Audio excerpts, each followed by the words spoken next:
The morning sun cast long shadows across the manicured gardens of Windsor Castle as Kate Middleton stood at the tall windows of her private quarters, watching the groundskeepers prepare for what would become one of the most challenging days in recent royal history. Her reflection in the glass showed a woman who had learned to mask her emotions behind a carefully constructed facade of grace and dignity. Today, that skill would be tested like never before. 3 floors below, in the ornate breakfast room that had hosted countless royal meals over the centuries, King Charles III sat rigidly at the head of the mahogany table, his morning tea growing cold as he stared at the newspaper headlines that had arrived with the dawn. The words seemed to dance mockingly before his eyes, each one a fresh reminder of the crisis that had been brewing within the palace walls for months. "Your Majesty," his private secretary had said earlier that morning, his voice carefully neutral despite the gravity of the situation. "The press conference has been scheduled for 2 o'clock. The family gathering will need to take place beforehand." Charles had simply nodded, his jaw tightening almost imperceptibly. He had spent decades preparing for the throne, understanding that with the crown came burdens that ordinary people could never comprehend. But nothing had prepared him for this particular storm, one that threatened to tear apart the very fabric of the institution he had sworn to protect. Across the castle, Queen Camilla moved through her morning routine with practiced efficiency, her lady-in-waiting laying out the deep blue ensemble that had been chosen weeks ago for today's public appearance. The irony was not lost on her that the outfit had been selected during happier times, when this day was meant to be a celebration rather than a crisis management exercise. "Ma'am," her lady-in-waiting ventured carefully, "perhaps the pearl necklace rather than the sapphires?" Camilla considered this for a moment, understanding the subtle messaging behind the suggestion. Pearls were traditional, safe, conservative. Sapphires were bold, attention-grabbing, potentially inflammatory given the circumstances. She nodded her agreement, though her fingers lingered on the sapphire necklace that had been a gift from Charles during their courtship years ago. Meanwhile, Kate finished her own preparations in a methodical way that had become second nature to her since joining the royal family. Every choice was deliberate, every detail carefully considered for its potential interpretation by the media and the public. She had learned early in her marriage to William that spontaneity was a luxury she could rarely afford. Her phone buzzed with a message from William, who was already at Clarence House dealing with what he had described in his brief text as damage control of the highest order. The message was characteristically understated, but Kate could read between the lines. Her husband's relationship with his father had always been complex, built on a foundation of love, but complicated by duty, tradition, and the weight of expectations that came with their positions in the line of succession. The crisis that had brought them all together today had its roots in events that had unfolded weeks earlier, but its true origins stretched back years into the complicated web of relationships, rivalries, and responsibilities that defined life within the House of Windsor. It had begun as a whisper in the corridors of power, a suggestion of impropriety that had initially seemed manageable through the usual channels of royal damage control. But whispers had a way of becoming rumors, and rumors had a way of becoming headlines, especially when they concerned the royal family. The modern media landscape, with its 24-hour news cycle and insatiable appetite for scandal, had seized upon a story with a ferocity that had caught even the most experienced palace advisors off guard. As Kate made her way through the castle's labyrinthine corridors toward the family meeting, she reflected on how much her life had changed since that November day in 2010 when William had proposed to her in Kenya. She had known then that marrying into the royal family would mean sacrificing certain freedoms, but she had been young and in love and perhaps naive about the true cost of that sacrifice. Now, 13 years later, she understood that being royal meant living in a constant state of performance, where every public moment was choreographed and every private moment could potentially become public.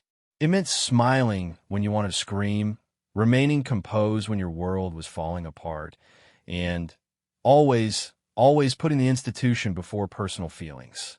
The family gathering was to take place in the blue drawing room, a space that had witnessed countless moments of royal history, from joyous celebrations to solemn crisis meetings. The room's elegant proportions and priceless artwork provided a stark contrast to the tension that now filled the air as various members of the royal household began to arrive. Charles entered first, his bearing regal despite the strain visible in the tight lines around his eyes. He had changed from his morning attire into a dark suit that spoke of the seriousness of the occasion, and his usual warmth was replaced by a cool formality that sent a clear message to everyone present about his state of mind. Camilla arrived shortly after, her entrance marked by an almost ethereal composure that had taken years to perfect. She had learned long ago to navigate the treacherous waters of royal life, understanding that survival depended on maintaining grace under pressure. Her smile was perfectly calibrated, warm enough to appear genuine, but controlled enough to avoid seeming inappropriate given the circumstances. When Kate entered the room, the contrast between the three key figures became immediately apparent to the handful of advisors and staff members present. While Charles radiated barely contained anger and Camilla maintained her diplomatic smile, Kate embodied a different kind of strength altogether. Her poise was natural rather than practiced, born from an inner steel that had been forged through years of public scrutiny and personal challenges. The meeting that followed would later be described by those present as one of the most tense in recent royal memory. Charles spoke first, his voice carrying the weight of his frustration as he outlined the situation and its potential implications for the monarchy.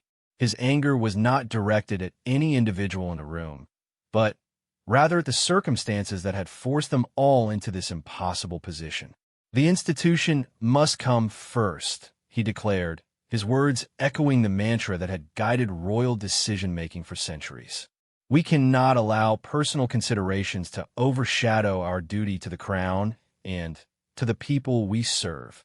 Camilla's response was measured and diplomatic, acknowledging the gravity of the situation while subtly advocating for a course of action that would minimize long-term damage to all parties involved.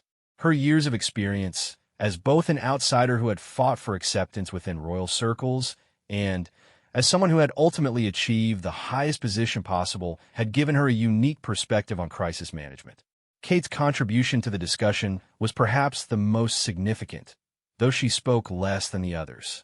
When she did speak, her words carried weight because they came from someone who had consistently demonstrated her commitment to the royal family while maintaining her own integrity. Her suggestions were practical and forward-thinking, focused on solutions rather than blame. The conversation continued for over an hour, with various advisors providing input on media strategy, legal implications, and protocol considerations. Through it all, the three principal figures maintained their composure, but the underlying tensions were palpable to everyone in the room. As the meeting progressed, it became clear that the afternoon's public appearance would be crucial in determining how the crisis would ultimately be resolved. Every word would be scrutinized, every gesture analyzed, every facial expression interpreted for hidden meaning. The weight of centuries of royal tradition rested on their shoulders as they prepared to face the world's media. The irony of the situation was not lost on any of them. Here were three people who had each, in their own way, sacrificed personal happiness for the sake of duty and tradition, now facing a crisis that threatened to undermine the very institution they had devoted their lives to serving. The choices they made in the coming hours would not only determine their own futures, but would also shape the monarchy for generations to come. As the formal meeting concluded and the various participants began to disperse to make their final preparations, the three central figures remained in the blue drawing room for a few moments longer. The silence that followed was heavy with unspoken understanding of what lay ahead. Each of them understood that the afternoon would test not only their individual strengths, but also their ability to work together for the greater good. Charles was the first to leave, his departure marked by a curtness that spoke volumes about his emotional state. The burden of leadership weighed heavily on him, and The knowledge that his actions as king would be forever scrutinized by history added an extra layer of pressure to an already impossible situation. Camilla followed shortly after, pausing at the door to exchange a meaningful look with Kate. In that brief moment, two women who had both faced intense media scrutiny and public criticism acknowledged their shared understanding of what it meant to be strong in the face of adversity. Kate remained in the room alone for several minutes after the others had left, using the solitude to center herself for what was to come. She thought about William, who was depending on her to help navigate this crisis with the grace and dignity that had become her trademark. She thought about their children, who would one day inherit the burden of royal life and would need examples of how to handle adversity with integrity. Most of all, she thought about the millions of people who looked to the royal family for stability and continuity in an increasingly uncertain world. The knowledge that her actions could either reassure or disappoint those people gave her the strength she needed to face whatever lay ahead. As she finally left the blue drawing room and made her way toward the final preparations for the afternoon's events, Kate Middleton embodied the very best of what it meant to be royal in the modern age. Her poise was not just a matter of training or breeding, but a reflection of genuine character that had been tested time and again and never been found wanting. The hours that followed would prove to be among the most challenging in recent royal history, but they would also demonstrate the resilience and strength that had enabled the monarchy to survive and adapt through centuries of crisis and change. The stage was set for a confrontation between tradition and modernity, between personal feelings and public duty, between individual desires and collective responsibility. As the clock moved closer to 2 o'clock, the three key figures in this royal drama prepared to face the world's media and, through them, the judgment of history itself. The Great Hall of Windsor Castle had been transformed into a makeshift press conference venue, with rows of chairs arranged in precise formation, facing a small podium adorned with the royal coat of arms. Camera crews from around the world had spent the morning setting up their equipment, creating a forest of lenses and lights that would capture every moment of what promised to be a historic announcement. Behind the scenes, the palace staff worked with military precision to ensure that every detail was perfect.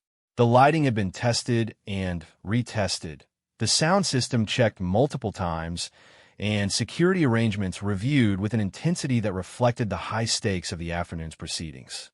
Nothing could be left to chance when the reputation of the monarchy hung in the balance. In her private sitting room, Kate Middleton applied the final touches to her appearance while her mind raced through the potential scenarios that might unfold in the coming hours. Her stylist had suggested a conservative navy dress that would photograph well under the harsh television lights, and her jewelry had been chosen to project stability and tradition rather than ostentation. "Your Royal Highness," her private secretary appeared in the doorway. "His Majesty has requested that all family members gather in the Oak Room 15 minutes before the conference begins." Kate nodded, understanding that this would be their final opportunity to present a united front before facing the world's media. The oak-paneled room had served as a staging area for countless royal events over the years, from state visits to family celebrations, but today it felt more like a war room than a gathering place. Meanwhile, King Charles paced the length of his study, his advisors watching nervously as he reviewed his prepared statement one final time. The words had been crafted with painstaking care, each sentence designed to address the crisis while minimizing damage to the crown. But Charles knew that no amount of careful wording could completely control how his message would be received by the public and the press. "Your Majesty," his principal private secretary ventured, "the Prime Minister's office has confirmed that Downing Street will not be issuing any statement until after your remarks. They want to avoid any appearance of political interference in royal affairs." Charles appreciated the gesture, understanding that the separation between the monarchy and the government needed to be maintained even during times of crisis. The delicate constitutional balance that had evolved over centuries could not be disrupted, regardless of the personal cost to those involved. Queen Camilla spent her final moments of preparation in quiet contemplation, seated at her dressing table while her lady-in-waiting made minor adjustments to her appearance. She had faced hostile media before, during the dark days following Diana's death when public opinion had turned sharply against her. She had survived that ordeal through a combination of patience, dignity, and an unwavering commitment to Charles and to the institution of monarchy. "Ma'am," her lady-in-waiting said softly, "you look perfect. The nation will see exactly what they need to see." Camilla understood the subtle message behind those words. Today was not about her personal feelings or her individual reputation, but about projecting the stability and continuity that the monarchy represented. Her role was to be a symbol of strength and tradition regardless of the personal cost. The crisis that had brought them to this moment had escalated dramatically over the past 72 hours. What had begun as whispered rumors in parliamentary corridors had exploded into front-page headlines when a former palace employee had gone public with allegations that threatened to undermine the very foundations of the modern monarchy. The accusations were complex and multifaceted, involving questions about financial impropriety, conflicts of interest, and the use of royal influence for personal gain. While the details were still being investigated by the appropriate authorities, the mere existence of such allegations had created a media firestorm that demanded immediate royal response. More troubling still were the suggestions that certain members of the royal household had been aware of potential irregularities, but had failed to take appropriate action. The implications of such allegations extended far beyond any individual wrongdoing to strike at the heart of the monarchy's claim to moral authority and ethical leadership.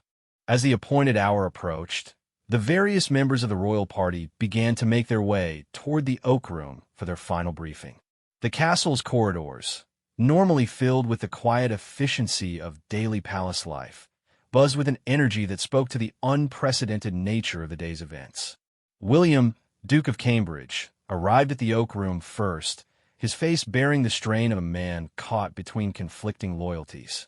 As heir to the throne, he understood his duty to support his father and the institution of monarchy, but as a modern prince who had always advocated for transparency and accountability, he struggled with the compromises that crisis management sometimes required. "Father," he greeted Charles with formal courtesy when the king entered the room, but the warmth that usually characterized their relationship was notably absent. The events of recent weeks had created tensions between them that would take time to resolve, regardless of how successfully they managed the immediate crisis. Kate entered shortly after William, her presence immediately bringing a sense of calm to the charged atmosphere in the room.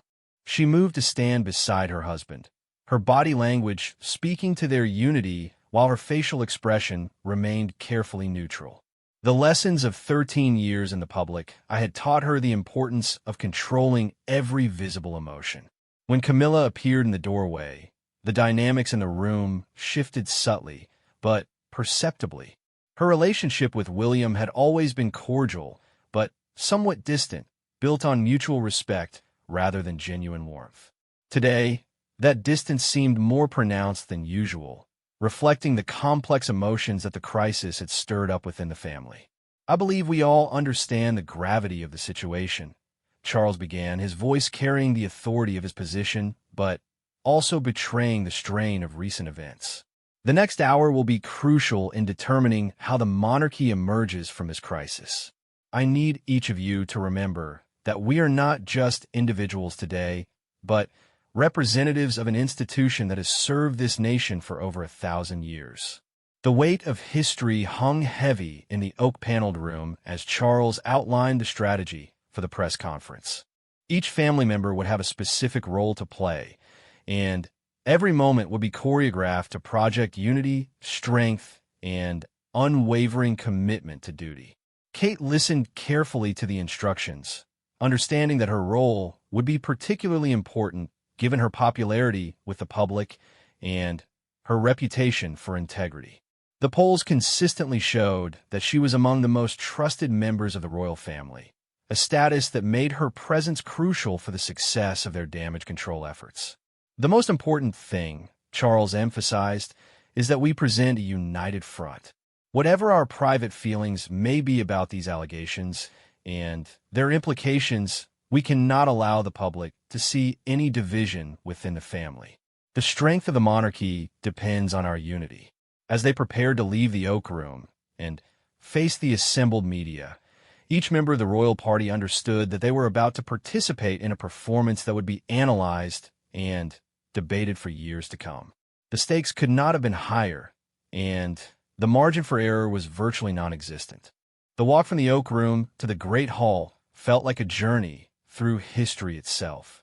The portraits of previous monarchs that lined the corridor seemed to watch silently as the current generation of royals prepared to defend the institution that their ancestors had built and maintained through centuries of triumph and scandal. In the Great Hall, the assembled media represented a formidable force. Reporters from every major news organization in the world had gathered to witness what many were already calling a watershed moment for the British monarchy. The questions they would ask would be sharp and unforgiving, designed to elicit the kind of revealing responses that could make or break careers and reputations. The technical preparations were complete, with multiple cameras positioned to capture every angle and every expression. The lighting had been adjusted to ensure that every detail would be visible to the millions of viewers who would watch the proceedings unfold on television screens around the world. As the royal party took their positions behind the podium, the contrast between their public personas and their private emotions became starkly apparent. Charles stood ramrod straight, his face a mask of regal authority that concealed the turmoil beneath. Camilla's smile was picture-perfect, projecting warmth and confidence even as she braced herself for the ordeal ahead. Kate's poise was perhaps the most remarkable of all, representing a perfect synthesis of modern authenticity and traditional royal dignity. She had learned to inhabit her role so completely that the performance had become second nature. But today, even her considerable skills would be tested to their limits. The first questions came quickly, delivered with the precision of experienced journalists who understood exactly how to probe for weakness.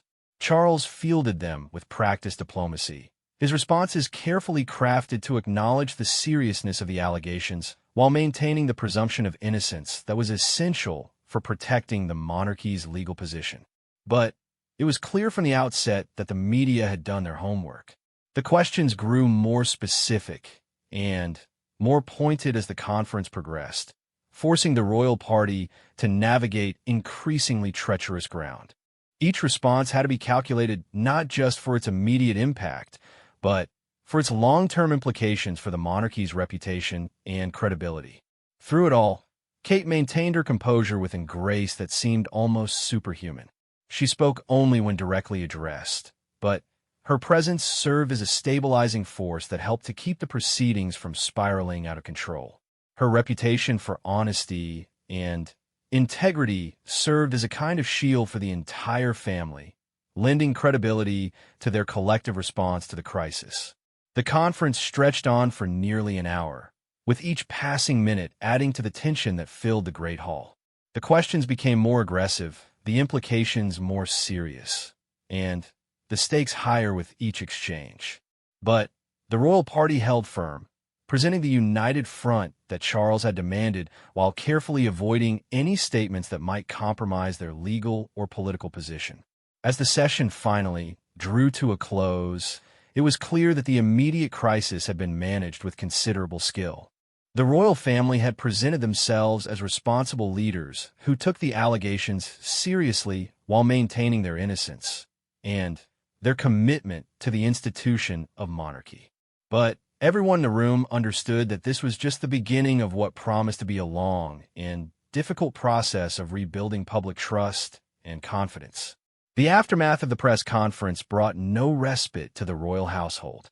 Within minutes of the official conclusion, the media analysis began in earnest, with television pundits and newspaper columnists dissecting every word, gesture, and facial expression that had been captured by the cameras.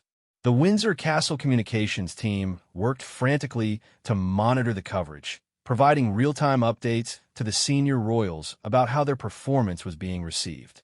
In her private apartments, Kate Middleton finally allowed herself a moment of vulnerability that had been impossible during the public ordeal. She sat alone in her sitting room, the weight of the afternoon's events settling on her shoulders like a heavy cloak.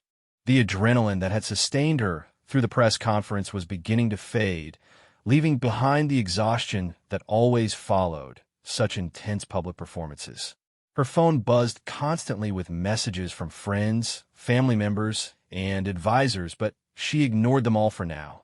Instead, she found herself thinking about her children, who were safely away at school, but would inevitably hear about today's events through the complex network of whispers and speculation that surrounded any royal crisis. How do you explain to children that the institution their family represents is under attack? How do you help them understand that sometimes doing the right thing means enduring public criticism and personal pain? These were the questions that kept Kate awake at night, the responsibilities that came with raising future members of the royal family in an age of unprecedented media scrutiny.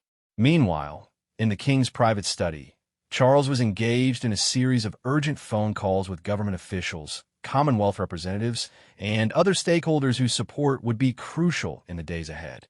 The press conference had been just the first phase of a much larger campaign to preserve the monarchy's reputation and effectiveness. "Prime Minister," Charles said into his secure phone line, "I appreciate your government's measured response to today's events. The constitutional separation between crown and state must be maintained, but I hope we can count on your continued support as we work through this difficult period." The conversation was cordial but tense, reflecting the delicate balance that had to be maintained between the monarchy and the elected government. The Prime Minister's political survival depended on maintaining public confidence, and too close an association with a scandal-ridden royal family could prove politically dangerous. Similar conversations were taking place with leaders throughout the Commonwealth realms, each of whom had to balance their loyalty to the crown with their own domestic political considerations. The global nature of the modern monarchy meant that a crisis in London could have ramifications from Canada to Australia, requiring careful diplomatic management to prevent wider constitutional problems. Queen Camilla had retreated to her own quarters, where she was reviewing the early media coverage with her private secretary and communications team. The initial responses were mixed, as expected, but there were encouraging signs that their strategy of controlled transparency was having the desired effect. The Guardian editorial is cautiously supportive, her private secretary reported, and the Telegraph is strongly defending the institution, though they're calling for full accountability. The tabloids are predictably sensational, but even they seem to acknowledge that you handled yourselves well today. Camilla nodded thoughtfully, understanding that public opinion would be shaped not just by today's performance, but by how the family handled the challenges that lay ahead. The next few weeks would be crucial in determining whether they could weather this storm and emerge with their authority intact. The allegations that had precipitated the crisis were complex and multifaceted, involving financial transactions that spanned several years and raised questions about the monarchy's business relationships and ethical standards. While the legal authorities had not yet completed their investigation, the mere existence of such questions had created a public relations nightmare that threatened to undermine decades of careful reputation management. At the heart of the controversy was a network of business relationships that had developed around certain royal properties and investments. Former palace employees had alleged that these relationships involved conflicts of interest and inappropriate use of royal influence, claims that struck at the core of the monarchy's claim to be above the partisan fray of commercial and political life. More damaging still were suggestions that senior members of the royal household had been aware of potential problems, but had failed to take corrective action. The implications extended beyond any individual wrongdoing to raise questions about the monarchy's systems of oversight and accountability. As the evening wore on, The royal family's advisors worked to craft a comprehensive response strategy that would extend far beyond the day's press conference. They understood that public trust, once damaged, could take years to rebuild, and that every action in the coming months would be scrutinized for evidence of genuine reform and accountability. The strategy sessions took place in various locations throughout the castle, with different teams focusing on legal, communications, and constitutional aspects of the crisis. The coordination required was immense, involving not just the immediate royal household, but also government officials, legal experts, and communication specialists from across the royal establishment. In one such meeting, Kate found herself playing an increasingly central role in shaping the family's response. Her reputation for integrity and her popularity with the public made her voice particularly important in discussions about how to rebuild trust and confidence. The public expects transparency, she argued during one heated discussion about how much information to release about the ongoing investigations. We can't rebuild trust by being secretive about the very issues that have created this crisis in the first place. Her position put her at odds with some of the more traditional palace advisors, who favored a more cautious approach that would protect royal prerogatives and minimize legal exposure. But Kate's influence within the family had grown considerably over the years, and her views carried weight that couldn't be ignored. Charles listened carefully to these discussions, weighing the various arguments against his own understanding of what was best for the monarchy's long-term future. As king, he bore ultimate responsibility for navigating the crisis, but he also understood that success would depend on the entire family working together toward common goals. The relationship between Charles and Camilla during this period was particularly complex. They had weathered many storms together over the years, and their partnership had been one of the monarchy's greatest strengths during Charles's early reign. But the current crisis tested their relationship in new ways, forcing them to balance their personal bond with their individual responsibilities to the crown. "We must be prepared for this to get worse before it gets better," Camilla warned during one of their private conversations. "The media will keep digging, and our enemies will use every revelation to attack us. We need to be strong enough to withstand whatever comes next." Charles appreciated his wife's realism, but he also struggled with the personal cost of the crisis. He had spent his entire life preparing to be king, and the thought that his reign might be remembered primarily for scandal and controversy was deeply painful. The impact of the crisis extended throughout the royal household, affecting everyone from senior courtiers to junior staff members. Morale was low, and there were whispers about possible resignations among those who felt that their own reputations were being damaged by association with the scandal. But there were also signs of resilience and determination that spoke to the fundamental strength of the institution. Many staff members expressed loyalty to the royal family and confidence that the crisis would eventually pass, leaving the monarchy stronger and more accountable than before. As the days following the press conference unfolded, the royal family maintained their public schedule with characteristic determination. They understood that canceling engagements or retreating from public view would be interpreted as an admission of guilt or a sign of weakness that could irreparably damage their authority. Kate's public appearances during this period were particularly noteworthy for their poise and apparent normalcy. She visited schools, attended charity events, and carried out her royal duties with the same grace and professionalism that had made her one of the monarchy's most valuable assets. At each appearance, she was inevitably asked about the ongoing crisis, and her responses were models of diplomatic skill. She acknowledged the seriousness of the allegations while expressing confidence in the investigation process and the monarchy's commitment to accountability and transparency. "The royal family takes these matters very seriously," she told reporters after opening a new children's hospital in London. "We are cooperating fully with the appropriate authorities and are committed to addressing any issues that may be identified through proper processes." Her words were carefully chosen to avoid prejudicing any legal proceedings while demonstrating the family's willingness to be held accountable for their actions. The balance was delicate, requiring constant consultation with legal advisors to ensure that nothing said in public could compromise their position in any formal investigations. The media coverage of Kate's appearances during this period was generally positive, with many commentators praising her composure and professionalism under pressure. Her ability to carry out her duties normally while the crisis swirled around her was seen as evidence of both personal strength and institutional stability.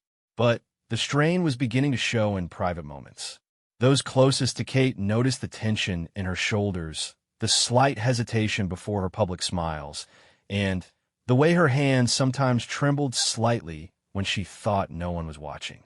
The cost of maintaining such perfect public composure was enormous, requiring reserves of strength that even she sometimes wondered if she possessed. The relationship between Kate and William during this period was both a source of strength and a potential point of vulnerability. Their marriage had always been built on mutual support and shared values, but the crisis tested their partnership in ways they had never experienced before. William's position as heir to the throne made him particularly sensitive to anything that might damage the monarchy's long-term prospects. He understood that his father's handling of the current crisis would inevitably affect his own future reign, creating pressure to balance family loyalty with institutional preservation.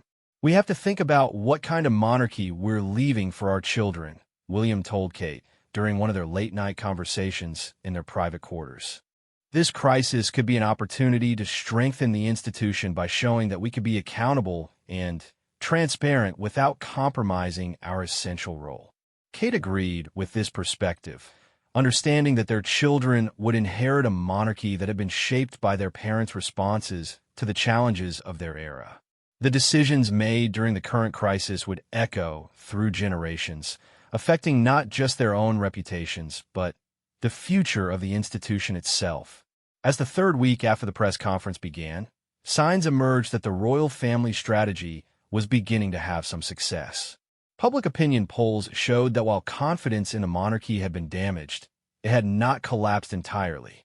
More importantly, there were indications that the public appreciated the family's apparent willingness to address the allegations seriously and transparently. 6 months after the crisis that had shaken the foundations of the British monarchy, the autumn sun cast a golden glow over Buckingham Palace as preparations began for the annual state opening of Parliament. The ceremony, steeped in centuries of tradition, would serve as both a demonstration of constitutional continuity and a test of how far the royal family had come in rebuilding public trust and confidence.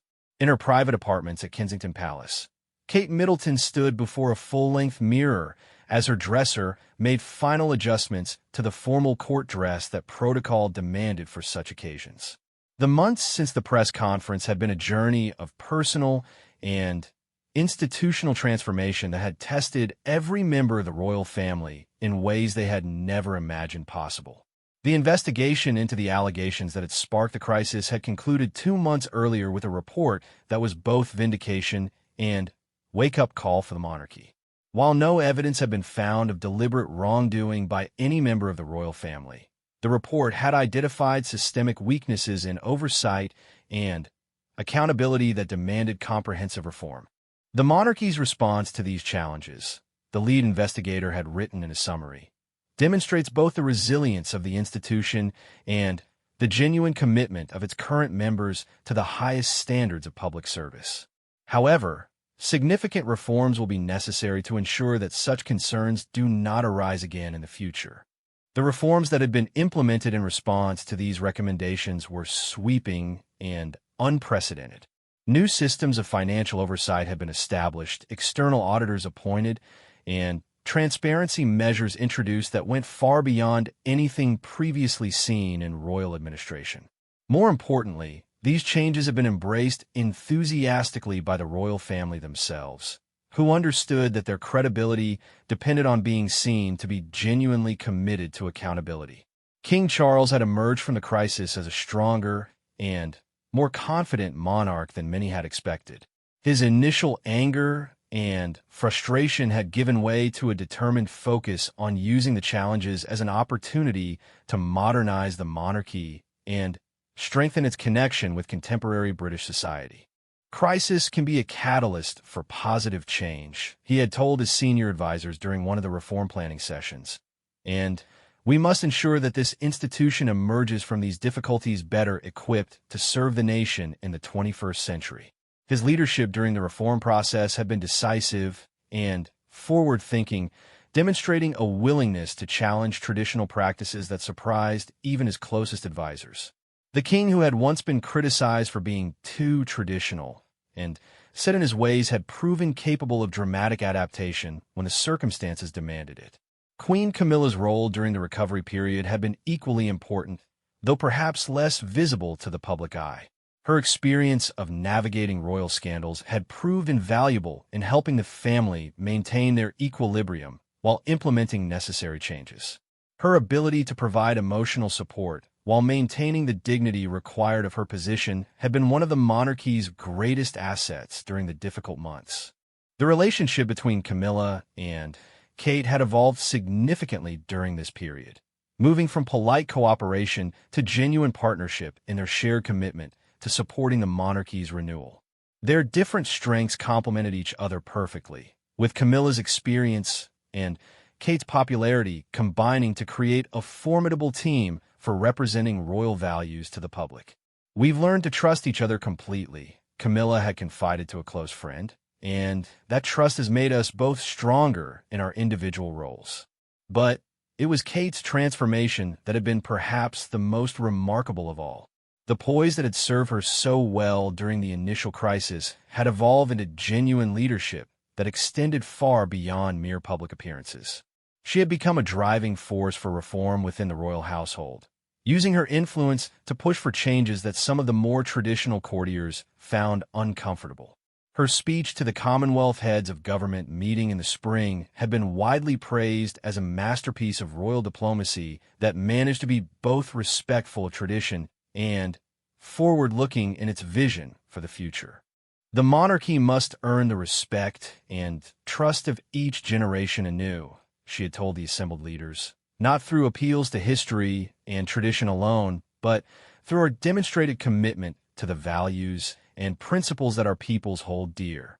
The speech had been seen as evidence that Kate was ready to assume an even greater role in royal affairs, with some commentators suggesting that she had effectively become the monarchy's most important spokesperson for the modern era.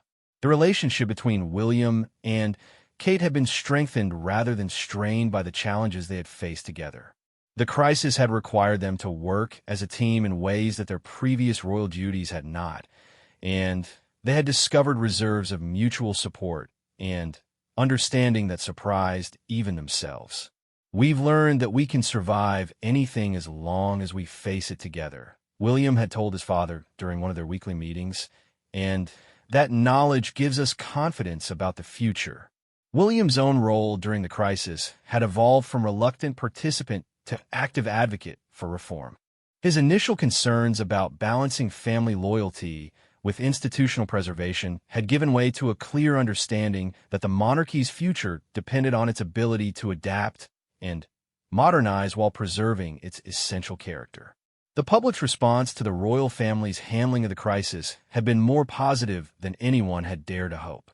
Opinion polls showed that confidence in the monarchy had not only recovered but had actually increased as people saw evidence of the family's commitment to accountability and transparency. "They've shown that they can admit mistakes and learn from them," one poll respondent had commented, "and that makes them more human and more trustworthy." The media coverage had also shifted significantly, with many outlets that had been initially critical praising the royal family's handling of the reform process. The transformation in media relations had been particularly important for Kate, whose relationship with the press had always been complex but had reached a new level of mutual respect. The Princess of Wales has demonstrated leadership qualities that we rarely see in public life. one newspaper editorial had observed, and her influence has clearly been instrumental in the monarchy's successful navigation of this challenging period. The state opening of Parliament represented the culmination of the royal family's recovery journey.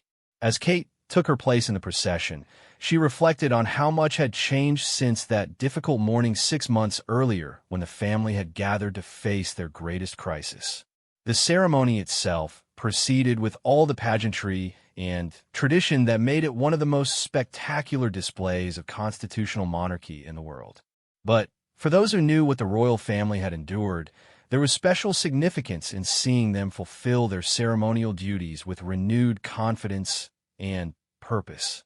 Charles delivered the Queen's speech with an authority that reflected his growth as a monarch, while Camilla's presence beside him spoke to the stability and continuity that the monarchy represented. But it was Kate's demeanor that drew the most attention from observers, who noted the quiet confidence and natural dignity that had become her trademark. She looked like someone who had been tested and had emerged stronger, one constitutional expert commented, and that kind of authenticity is exactly what the monarchy needs in the modern era. The children's return to their normal routines had been one of the most important indicators that the family had successfully weathered the storm.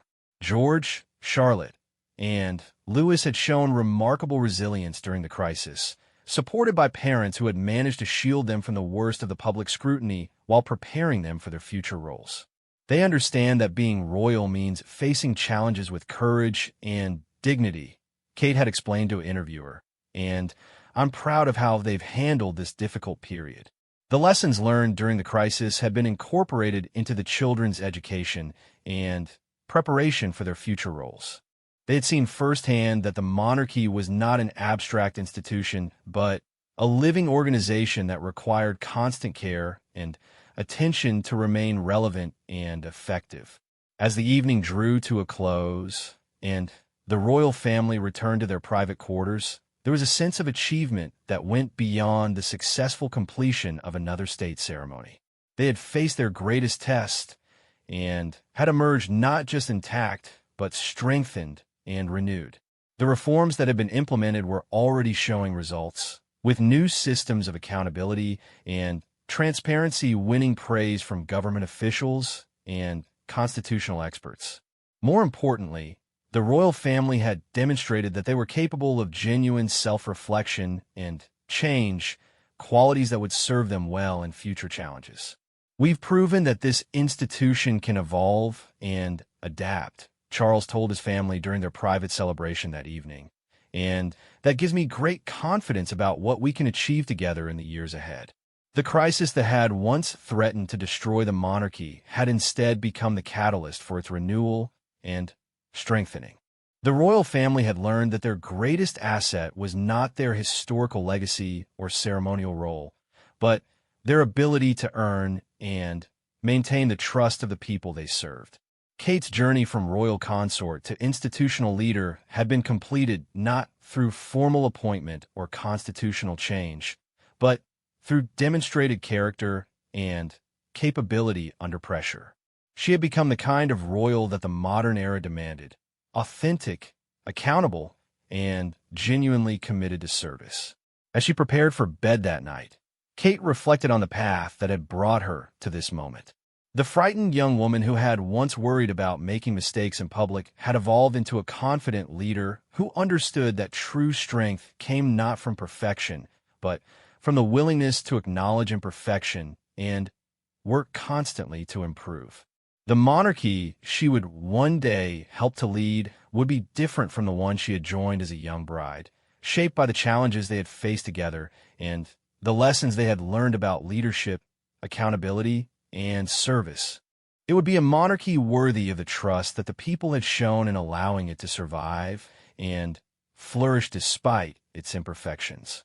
The final chapter of the crisis had been written not in the newspapers or history books, but in the quiet moments when a family had rediscovered its purpose and commitment to something greater than themselves.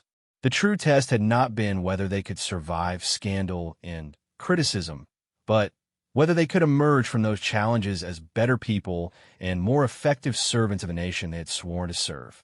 In achieving that transformation, they had not just saved the monarchy, but had positioned it to thrive in an uncertain future, confident in their ability to meet whatever challenges lay ahead with courage, integrity, and an unwavering commitment to the values that had sustained them through their darkest hours.